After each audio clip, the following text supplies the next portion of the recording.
లారీలలో ప్రయాణం. నరసింహారెడ్డి గారు ఒక్క నిమిషం, మనతో పాటు యాదయ్య గారు చేవెళ్ల ఎమ్మెల్యే ప్రస్తుతం ఫోన్ లైన్లో సిద్ధంగా ఉన్నారు. యాదయ్య గారు నమస్కారం. నమస్కారం. నమస్కారం. సో ఇప్పుడు ఈ రోడ్డు విస్తరణకు సంబంధించి ఇది మీరే దాదాపు 2014 నుంచి ఎమ్మెల్యేగా ఉన్నారు. ఇది కాకపోవడానికి ప్రధాన కారణం ఎవరు? సార్ ఇది నేను కాదు, నాకంటే ముందు నుంచి కూడా ఈ రోడ్డు గురించి 2005లో హలో హలో చెప్పండి. 2005లో డాక్టర్ మన్మోహన్ సింగ్ ప్రధానమంత్రి ఉన్నప్పుడు ఆలూరులో ఉపాధి హామీ పథకం ప్రారంభించడానికి వచ్చినప్పుడు ముఖ్యమంత్రి డాక్టర్ రాజశేఖర రెడ్డి గారు, అప్పుడున్న మంత్రి సత్యనారాయణ రెడ్డి గారు ఈ రోడ్డుకు ప్రపోజల్ పంపించారు. అది ఎన్జిటిలో కేసు ఉండడం వల్ల ఆగిపోయింది. కిరణ్ కుమార్ రెడ్డి గారు ముఖ్యమంత్రి అయిన తర్వాత మరి నవంబర్ 5 తారీఖు 2011లో కూడా మళ్ళా లెటర్ ద్వారా రాసిండు. జైపాల్ రెడ్డి కేంద్ర మంత్రి ఉన్నప్పుడు కూడా రాసిండు. తర్వాత అనివార్య కారణాల వల్ల కాంగ్రెస్ పోయిన తర్వాత బీజేపీ ప్రభుత్వం వచ్చింది. బీజేపీ ప్రభుత్వం సెంట్రల్ లో వచ్చినాక రాష్ట్రంలో బీఆర్ఎస్ ప్రభుత్వం వచ్చినాక కూడా రోడ్డు మంజూరు కావడం జరిగిన తర్వాత అక్కడ ఎన్జిటిలో కేసీసీలు పర్యావరణ పరిరక్షకులు, పర్యావరణ ప్రేమికులు ఎన్జిటిలో కేసు చేయడం వల్ల ఆ రోడ్డు పనులు ఆగిపోయినాయి. లేకపోతే ఎప్పుడో రోడ్ అయిపోతుండే.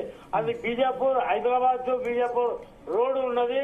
అది అందుకే ఇక్కడ ఎన్జిటిలో కేసు చేయడం వల్ల బీజాపూర్ నుంచి మన్నెగూడ వరకు 4 లైన్ల రోడ్ అయింది. మన్నెగూడ నుంచి అప్ప జంక్షన్ వరకు రోడ్ పెండింగ్ లో ఉంది. ఎన్జిటిలో కేసు ఉండడం వల్లనే పని ఆగిపోయింది. బట్ మేము వరుసగా 3 సార్లు మీరే శాసనసభ్యుడు కాబట్టి మీరే రెస్పాన్సిబుల్ అని అక్కడ ప్రజలు అంటారు. మీరు అక్కడ వెళ్ళినప్పుడు నిన్న ఏం జరిగింది? మీ మీద దాడికి ఎత్తిరించారని చెప్తున్నారు. నిన్న దాడికి ఎవరు ఎత్తిరించలేదండి. నేను పోయినప్పుడు అలా బాధలు ఉన్నప్పుడు అంటారు పబ్లిక్ అని రోడ్డు అది నిజంగా కూడా రోడ్డు కంజెషన్ ఉన్నది. రోడ్డు వర్కులు కాలేదు. 4-5 సార్లు యాక్సిడెంట్ అయినాయి. యాక్సిడెంట్ అయినప్పుడు ఆ బాధ అయినప్పుడు చనిపోయిన బాధలు మనం తెలియదు కాదు కదా, అవి అంటారు. కోపంలో ఉన్నప్పుడు అంటారు. సో కోపంలో మాత్రం అన్నారు అంతే తప్ప మీ మీద వ్యక్తిగతంగా ఏం లేదు. నా మీద వ్యక్తిగతం ఎందుకంటే ఆర్ఎన్బి రోడ్ వేరు, నేషనల్ హైవే రోడ్ వేరు. నేషనల్ హైవే 163 రోడ్ అది హైదరాబాద్ టు బీజాపూర్, ఆ బీజాపూర్ టు మన్నెగూడ వరకు అయింది. మన్నెగూడ నుంచి అప్ప జంక్షన్ వరకు కావాల్సిన రోడ్డు ఇప్పుడు మీరు ఎమ్మెల్యేగా ప్రాతినిధ్యం వహిస్తున్న చోటనే కాలేదు కాబట్టి. అవునండి, ఇప్పుడు నేను ఎమ్మెల్యేగా ఉంటే ఆర్ఎన్బి రోడ్డు జంగ్ చెప్తాం. ఆల్రెడీ నేషనల్ హైవేలో పోయినాక నేషనల్ హైవే చేయాలి కదా, దానికి మనం ఏం చేస్తాము? సో అక్కడ రెస్పాన్సిబిలిటీ ఎంపీది అంటారా? మీరు ఎవరు ఎంపీదా, కేంద్ర ప్రభుత్వందా, బీఆర్ఎస్ దా, కాంగ్రెస్ దా? కేంద్ర ప్రభుత్వాన్ని ఇన్ని యాక్సిడెంట్ అవుతున్నప్పుడు ఆ ఎన్జిటిలో కేసు ఉన్నప్పుడు మరి మాట్లాడాలి కదా జనరల్ మంత్రులు, ఎంపీలు. మరి మేము ఢిల్లీ దాకా పోయేటట్టు లేదు కదా. ఎంపీ ఎవరైతే ఉన్నారో వాళ్ళు పోయి మాట్లాడాలి కదా. సెంట్రల్ మంత్రి కేంద్ర మంత్రి ఎవరున్నారో ప్రధానమంత్రి దగ్గరికి పోయి 1-2 సార్లు మా దగ్గర ఈ విధంగా అవుతున్నది, ఇట్లా యాక్సిడెంట్ అవుతుంది, అనేక సందర్భాలు యాక్సిడెంట్ అయినాయి, అనేక మంది చనిపోయారు, దీనికి పరిష్కారం వెతకండి, చూడండి అని చెప్పాలి కదా. సో అంటే దాని రెస్పాన్సిబిలిటీ భారతీయ జనతా పార్టీ ప్రభుత్వం. మరి అప్పుడు రాష్ట్రంలో ఉన్న ప్రభుత్వాలు ఏంది? బీఆర్ఎస్ 10 ఏళ్ళ అధికారులు ఉంది. మరి అప్పుడు దీని గురించి కేంద్రంలో బీజేపీ ప్రభుత్వం ఉంది కదా. ఓకే, సో బీఆర్ఎస్ కాంగ్రెస్ కంటే ఎక్కువ రెస్పాన్సిబిలిటీ బీజేపీది. బట్ ఇప్పుడు గ్రీన్ ట్రిబ్యునల్ లో కొట్లాడాల్సింది రాష్ట్ర ప్రభుత్వం కదా ఈ విషయంలో. గ్రీన్ ఎన్జిటిలో కేసు వేసింది ముఖ్యమంత్రి రేవంత్ రెడ్డి గారు. ఈ ప్రభుత్వం ఏర్పడిన తర్వాత ఇప్పటికీ చాలా సార్లు రోడ్డు మీద పర్యవేక్షణ చేసి ఎన్జిటీలతో అక్కడ ఉన్న నిపుణులతో అందరితో సంప్రదించి ఆ రోడ్డు గురించి మాట్లాడడం జరిగింది.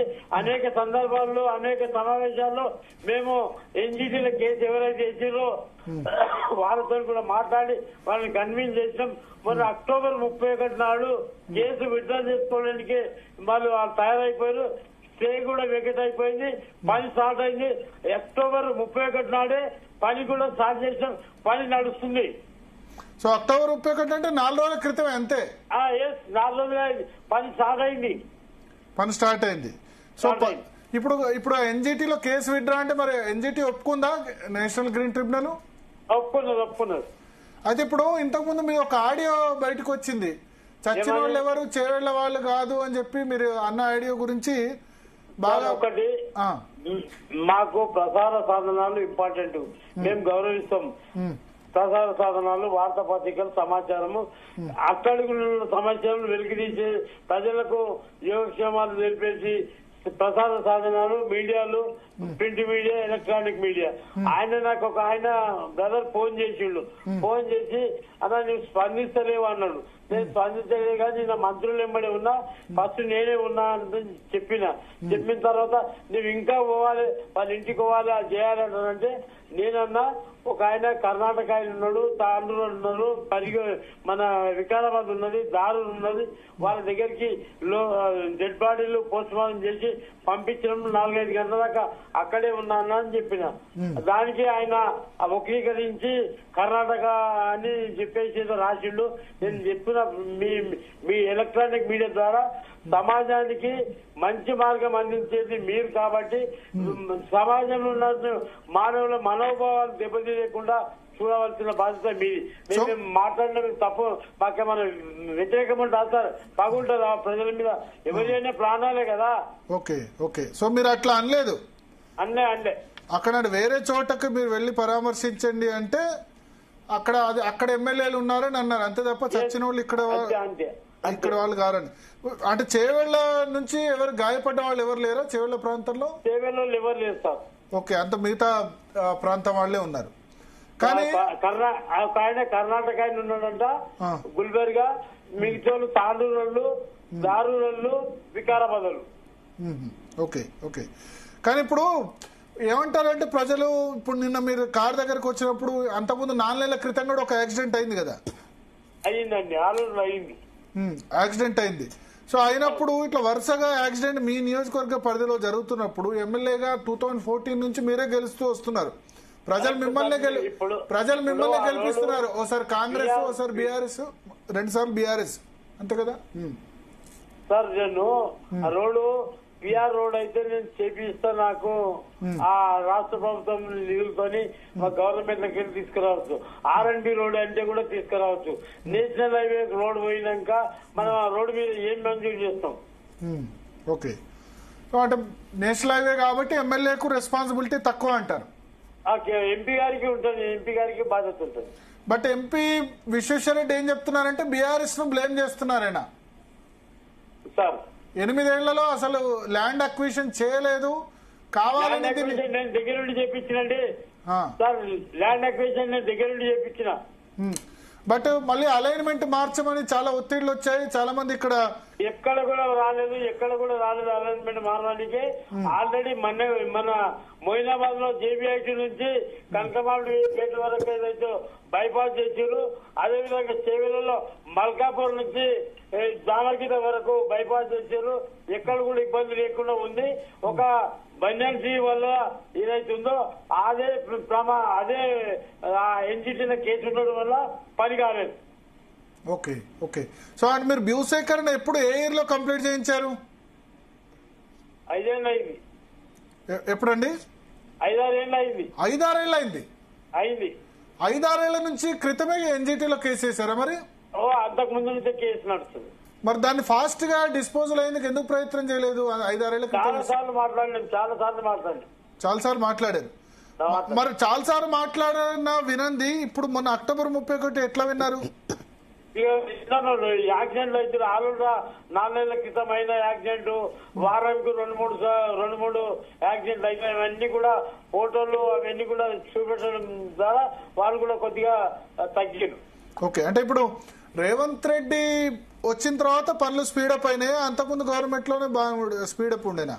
రేవంత్ రెడ్డి వచ్చినాకనే స్పీడప్ అయింది ఎన్జిటిలో. ఎందుకంటే ఆయన కాన్స్టిట్యున్సీ కూడా వెళ్ళాలంటే అక్కడి నుంచే పోవాలి.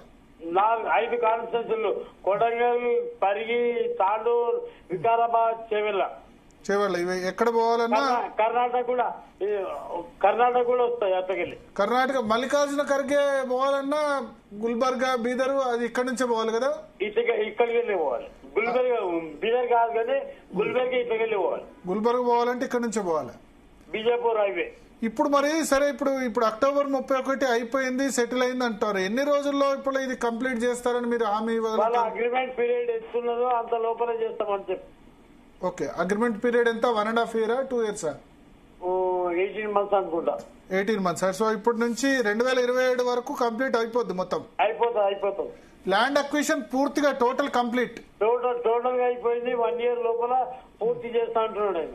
మరి చెట్లను ఎట్లా చేస్తారు యాదవ్ గారు? చెట్ల పరిస్థితి కొన్ని ట్రీస్ పోతున్నాయంటే కొన్ని ట్రీస్ రీలొకేట్ చేస్తారు. ఓకే, మనతో పాటు నరసింహారెడ్డి గారు కూడా ఉన్నారు, అంటే ఈ పర్యావరణం గురించి ఫైట్ చేస్తున్న వ్యక్తి. నరసింహారెడ్డి గారు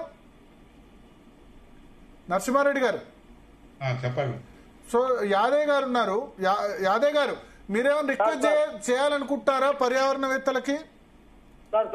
పర్యావరణవేత్తలకి మీరు ఏమైనా రిక్వెస్ట్ చేయాలనుకుంటారా మనతో పాటు? తప్పకుండా సార్, తప్పకుండా. ఇప్పటికైనా మించింది లేదు. మీరు దయదలిచి ఈ ప్రమాదాలు జరగకుండా ఎన్జిటీలో కేసు వేసిందని ఇలాంటి ప్రమాదాలు జరగకుండా మీరు కూడా సహకరించాలని కోరుతున్నాం. అంటే ఆయన ఏమంటారంటే రోడ్ పెద్ద చేసినంత మాత్రాన యాక్సిడెంట్లు కావని ఏమైనా ఉందా? 4 lane ఔటర్ రింగ్ రోడ్ కూడా యాక్సిడెంట్ అవుతున్నాయి కదా అని అంటున్నారు వాళ్ళు.